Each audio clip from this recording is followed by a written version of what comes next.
Hello everyone, welcome my channel Moumita's kitchen and daily vibes. তো সবাইকে জানাই বসন্ত উৎসবের শুভেচ্ছা অভিনন্দন।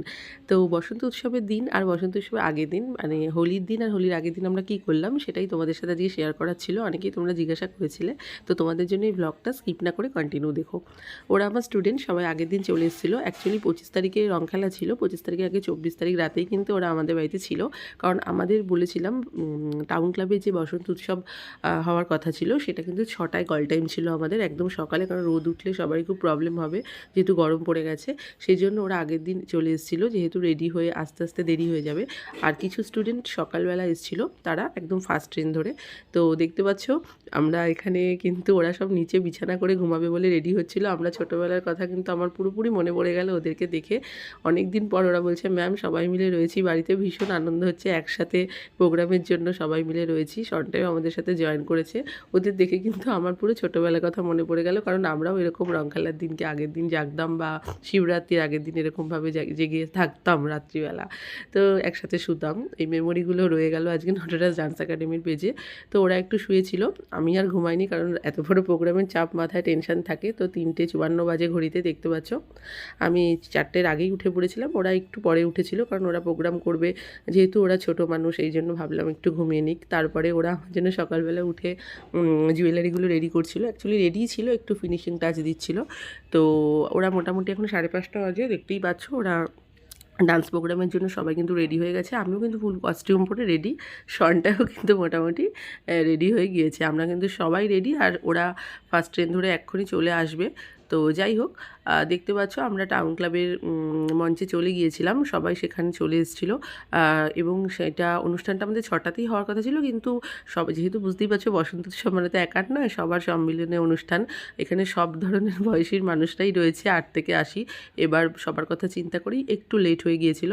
তো আমি কস্টিউম পরে পুরোপুরি রেডি হয়ে গিয়েছিলাম, যেহেতু সবার অফিস ব্যবসা এগুলো তো থেকেই থাকে, সংসার সব কিছু মিলিয়েই সবাইকে নিয়ে অনুষ্ঠানটা হয়। আমাদের একটা ছোট্ট পারফরমেন্স দেখতে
আমাদের যথারীতি আরেকটা অনুষ্ঠান ছিল, এটা তরুছায়ার সামনে ছোটো ছোটো বাচ্চাদের একটা গ্রুপের পারফরমেন্স হয়েছিল, ভীষণ ভালো করেছে ওরা।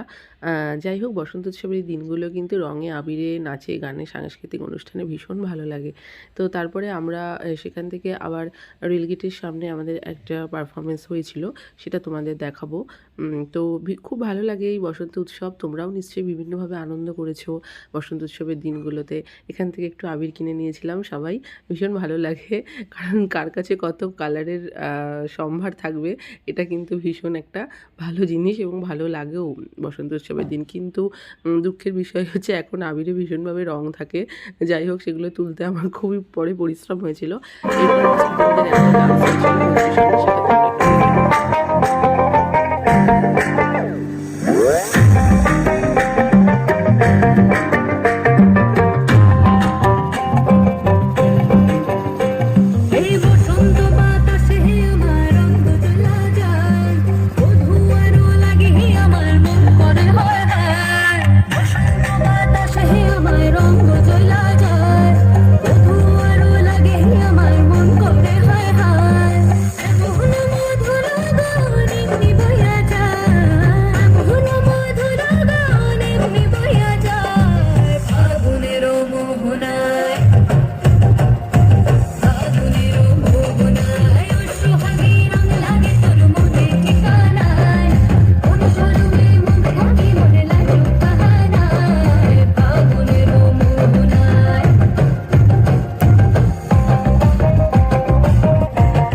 ভালো হয়েছিল অনুষ্ঠান। সবার কাছ থেকে ভীষণ ভালোবাসা পেয়েছি।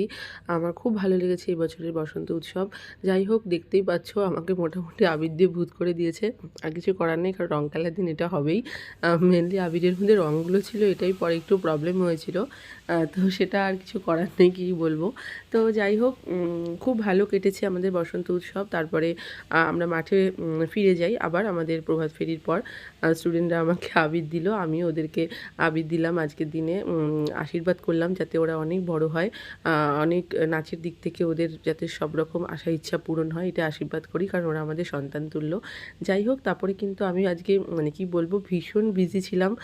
সেটা তোমাদেরকে বলেছিলাম যে বসন্ত উৎসবের দিন আমি একটু বিজি থাকবো, কারণ রাত্রে কিন্তু আমার কল্যাণী নৃত্যাঙ্কুর বেদি ভবনে অনুষ্ঠান ছিল। সকালে টাউন ক্লাবে ছিল, আর রাতে কিন্তু নৃত্যাঙ্কুর ছিল অনুষ্ঠান। তো সেখানের জন্য আমি ফুলফিল রং টং মাখা অবস্থায় আর যেতে পারিনি। ফ্রেশ হয়ে রেডি হয়ে গিয়েছি, কারণ ওই অবস্থায় স্টেজে ওঠা যাবে না, বুঝতেই পারছো। তো খাটনিটা একটুখানি ভালোই হয়েছিল। এখানে দেখতে পাচ্ছ নৃত্যাঙ্কুরের অল স্টুডেন্টরা সব রেডি হয়ে গিয়েছে। ছোটো ছোটো 20 মতন সব স্টুডেন্টরা, এত ভালো, ওরা এত সুন্দর পারফর্ম করেছে, এত ভালো অর্গানাইজেশন, সব কিছু মানে ভীষণ ভালো। আর এই অনুষ্ঠানটা কিন্তু পুরোপুরি চন্দন গোস্বামী দাদা অর্গানাইজ করে। খুবই ভালো হয়েছে অনুষ্ঠান, আমার ভীষণ ভালো লেগেছে। আমাদেরও পারফর্ম ছিল, সেটা আমাদের স্টেজ ছিল 7:30 থেকে। তো ভীষণ ভালো হয়েছে অনুষ্ঠান। সেখানেও গিয়ে আবির খেলা হয়েছে, খুব ভালো হয়েছে, সবার সাথে খুব ভালো সময় কেটেছে। কি বলবো, যাই হোক, বসন্ত উৎসবটা কিন্তু এই বছর নাচে গানে খুব ভালো সুন্দর অনুষ্ঠান করেছি। খুব ভালো লাগলো সবার সাথে এত সুন্দর সময় কাটিয়ে, তাই তোমাদের সাথে আজকে শেয়ার করে নিলাম। তো নৃত্যাঙ্কুরের কিছু অনুষ্ঠান তো সব দেখাতে পারলাম না, কিছু কিছু অনুষ্ঠানের কিছুটা ঝলক তোমরা দেখো ব্যাক স্টেজ থেকে।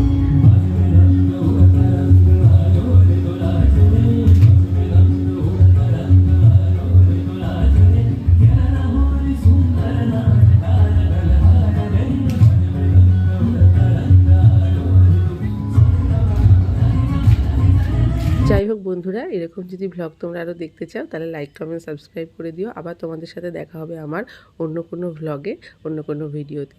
তো নিশ্চয়ই বসন্ত উৎসব তোমাদের ভালো লেগেছে। আমার বসন্ত উৎসব কিন্তু আমি তোমাদের সাথে শেয়ার করলাম। ভালো লাগলে কিন্তু একটা লাইক, কমেন্ট আর সাবস্ক্রাইব করে দিও। আজকে টাটা, আবার দেখা হচ্ছে অন্য কোনো দিন।